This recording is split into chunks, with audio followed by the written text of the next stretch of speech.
Hello friends, আমরা যারা homeopathic practice করি তাদের জন্য আমার এই ভিডিওটি। আজকে যে বিষয়টি আলোচনা করব সে ওষুধটি হলো হোমিওপ্যাথিক ঔষধ ফসফরাস।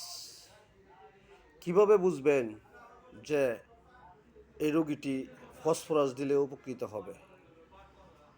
যদি দেখেন রোগীর